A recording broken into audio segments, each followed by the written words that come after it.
me see, my greatest strength? I think that I use enough language skills to drop the character into the milieu, to drop them into the story. For example, my characters never say, "Oh, wow, that's cool, man." Okay? They would never say that. They would say something like, "I say that's right, spiffy." No, they don't. It's that's photograph deal. There. No, it's basically using just enough of medieval structure in sentences, medieval words, drop them in now and then, obscure words, words that are no longer in use, common use, and drop them into the book in the right places so that that person who's reading it is in that age, in that era, in that setting. For example, spelling a simple example, spelling the word wagon. I used to be spelled with 2 G's.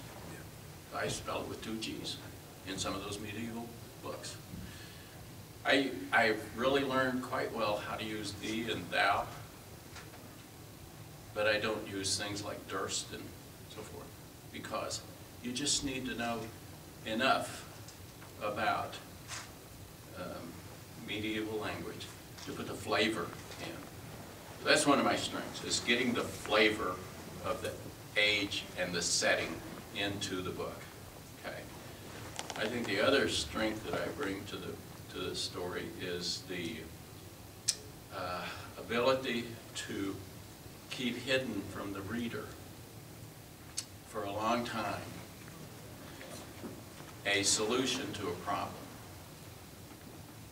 But when the solution comes, the reader says, "I knew that. Why didn't I figure that out?" Okay. Being able to do that is a gift. And I do it through trickery. I do it through prophecy. I do it through using words like sinister to mean left instead of evil. Okay? Stuff like that. So, using medieval language in the right spots, but not overwhelming the reader with it. I mean, if you took Beowulf and just used a direct translation of Beowulf, and you did it in this Old English, I wouldn't know what the hell it was telling me. Okay? But if I use just enough of that Old English, then that's, to me, a gift to know when to do that and where to do that and how to do that and not overdo that. Right, right. Okay. Making the communication clear. Making the communication clear. Right. We have about 15 minutes, if there are, well, probably actually less than that since I'll probably clear the room a little bit early, but if anyone's got questions, go ahead. You're going back to killing off characters. Some of your advice about how to do that without losing the readers when the reader does love the character and when the character is really important to the story, and that's what I'm struggling with right now with one of mine. So, well, whenever I kill off a character who is beloved, usually that character is not the very top character, but they are so close to the top that it's hard to distinguish between the two. When I killed Gilly, Farrell was still in the story. When I killed Dana, Tut was still in the story. When I killed Ellen, Thorpe was still in the story. Okay. Ellen was definitely the lead, but Thorpe was so close to the lead that he became the lead at that point because he was a co-equal character with her throughout the book. Okay. So you might think it's Ellen's story.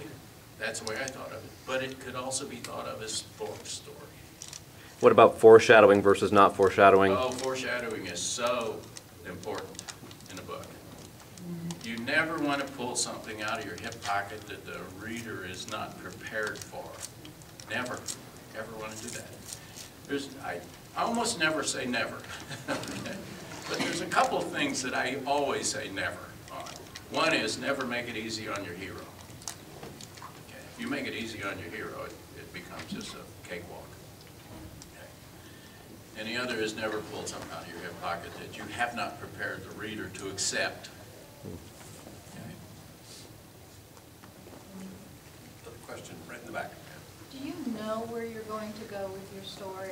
Like, do you know your answer to what is the essence of evil before you write the page?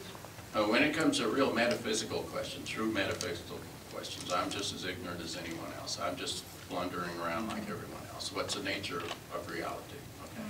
I don't know what the nature of reality is, but I get to explore it.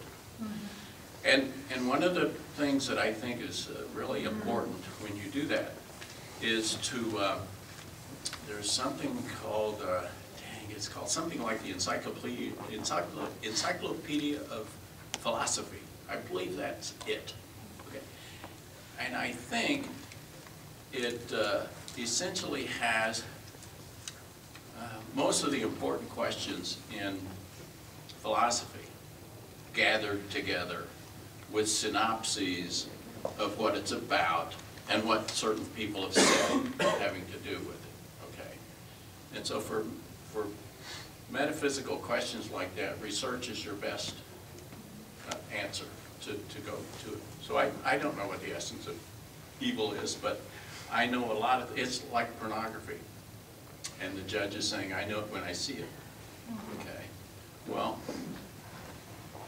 I guess I have my own internal compass that tells me this is an evil thing. But an evil thing in one case might not be an evil thing in another case. Killing someone, okay? In self-defense, it's one thing. In cold-blooded murder, it's another thing. In war, it's another thing, okay? Things like that.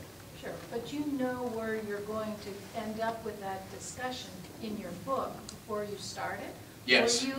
I know that in that particular case where the character was going to end up, okay? But that does bring me to another issue of stories. Almost every story that I start, I know how it's going to end. I don't know a lot of stuff in the middle. I know some signal points along the way that I'd like to hit. Some of the times I hit them all. Sometimes I pick new ones as I'm going along. But I know almost always where the story is going to end and where it's going to begin.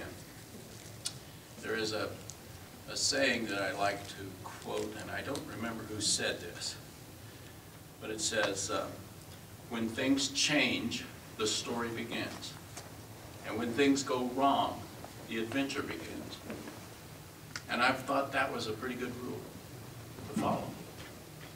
Yeah, now, in saying that, and you know where the story's going to end, how much flexibility do you have? Have you ever been working on a piece that never got to that end or pushed beyond that end? Well, our entire push beyond the end. Right. Okay. But I've never done a story where we didn't achieve the end that I had imagined. Right. Because that's the goal I've been writing toward all along. Okay. Sure. And you do have, when you're writing, you'll have characters that pop up that you never expected, and they get written in, and you have to account for them. Oh, yeah. Yeah. Okay. Oh, yeah, and of course, there's always that character that sort of decides their own fate and where they're going to go in this particular part. You say to yourself, I didn't plan on that. Yeah. Why in the hell did the horse run that way? You're right here. One of the things that I think I found most compelling about both your writings, in fact, I read a lot of fantasy and a lot of gaming books prior to the Iron Tower coming out, and I read Michael's books, the gaming books that you originally did, the Battletech. One of the things that I found most interesting about your characters is the fact that they don't seem to suffer from adventurer psychosis.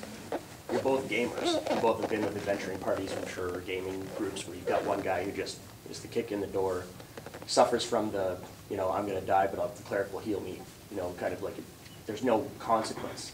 So I think what struck me is interesting about your writing styles is that you both don't have a problem with your characters failing. Where they fail temporarily or they die, which is the ultimate, I guess, but they succeed ultimately. And I think that that was what set you both apart for me in my younger years reading. Do you find now that books are becoming more about the Mary Sue, the TV ending, as you say, the top of the hour, everybody's just, because I mean, there's a lot of dreck, is the word used. There's a lot of, you know, people are writing basically what that very homogenous mass market. And nowadays, you're seeing a lot more of that. Well, I think part of it depends upon the structure of the story, how that, for example, for me, fairy tales have a structure, and I'm going to be killed by Patricia McKillop. But to me, fairy tales, for the most part, when I'm writing them, I mean, have a happy ending. Okay? And for me, fantasy sometimes have a mixed ending. There may be great sadness in the particular end, or Sturm und Drang, and you know, or is it Dermond's Drang? I don't know. It's German. It's German, Yeah. right. We have translators for that. Right. And so basically, fantasy to me has more ending drama than fairy tales. In my fairy series, Once Upon a Winter's Night, Once Upon a Summer Day, Once Upon an Autumn Eve, Once Upon a Spring Morn, Once Upon a Dreadful Time, that 5-book series, all of those end happily ever after. Okay. Now all of them start once upon a time, end happily ever after. And that's my trope for that. And I don't ever get as serious in my fairy tales as Patricia McKillop, who, by the way, is my favorite writer. Sorry, Mike. That's okay. You know, the whole time, you know, I've been sitting up here, and I've had this list of questions that I wanted to ask.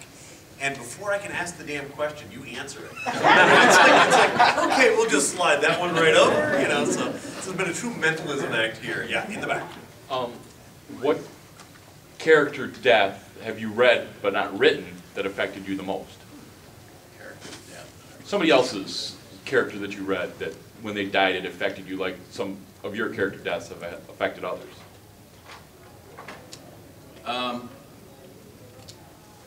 There's a dog story about, I don't think it's Old Shep, but some dog like that.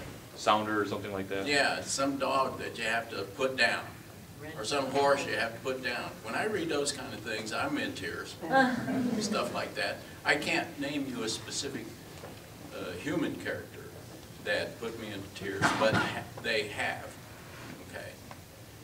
But it seems to me like the animal characters going down is much harder for me to take than a person in a book. Now, that may be that I'm a psychopath or something. I just know in my next book, I'm going to kill a centaur. Nail me. That's right, yeah. That's right. Yeah. Paul, do you have a question? Yeah. Well, thanks for the Mythgard books and all of your books. And I know all of us want to say that. You know, we've gone on a lot of great journeys with you and had the full gamut of emotions. And my question really is, how do you feel about your legacy? You know, because I've thought about your legacy. You know, it's important to me. You know, just as a fan. But how do you feel about it? You're the author guest of honor at World Fantasy. You know, we're celebrating your great career. And are you still hungry for more? I mean, you still write books, obviously. But how do you feel about all that after this long career? I guess when I'm gone, people will say the same thing I said about Tolkien. This would be a wonderful legacy. I'm never going to be able to read another one of his stories. To me, that would be a masterful tribute. Okay. I don't want to be one of these writers, though, that you say, well, he was good until. Okay.